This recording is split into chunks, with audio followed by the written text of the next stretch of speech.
Chers amis, le deuxième verset de la Megillat Eicha que nous lirons à Tisha B'Av nous dit Bachot Tivke Balayla.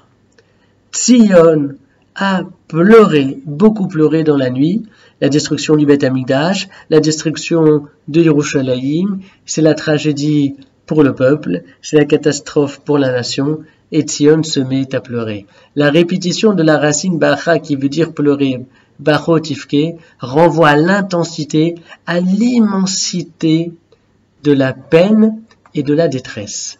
Par ailleurs, cette répétition Bachot Tivke renvoie également à la double destruction du Beth Amikdash, puisque le Beth Amikdash a été détruit à deux reprises, une première fois par les Babyloniens en moins 586 et une deuxième fois par les Romains en 70. La racine Bacha veut dire pleurer. Si on ajoute un Aleph après le Bet de Bacha, on obtient Boacha. Boacha, c'est un mot que l'on retrouve notamment dans le livre de Bereshit et qui veut dire en direction de. Boacha indique une direction. Et ceci est très intéressant parce que qu'est-ce que Bacha? Bacha, c'est le pleur, c'est la vue qui se brouille, c'est la perte de perspective, c'est la disparition de tous les horizons.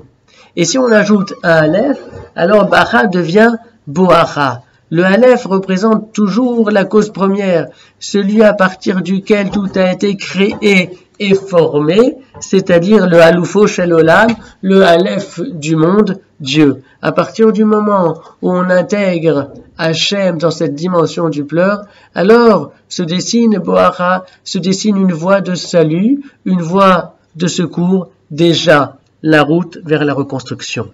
Le verset aura par ailleurs précisé que Tzion pleure Balayla, la nuit, c'est-à-dire la nuit Tzion pleure, mais pas le jour. La nuit Tzion pleure lorsqu'elle est à l'abri des regards de l'ennemi, lorsqu'elle se retrouve seule dans cet espace restreint qui lui reste, alors son âme s'épanche et ses yeux versent des larmes. Mais le jour, en présence de l'ennemi, en présence de l'hostilité, les yeux restent secs, les larmes ne coulent pas, Tzion regarde avec détermination les temps à venir.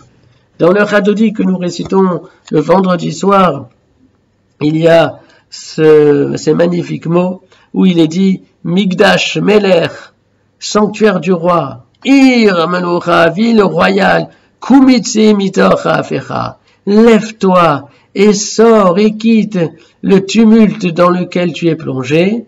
Rav Lachevet Be'emek Abacha, tu es resté trop longtemps assise dans la vallée des pleurs. Que l'on n'entende que de bonnes nouvelles.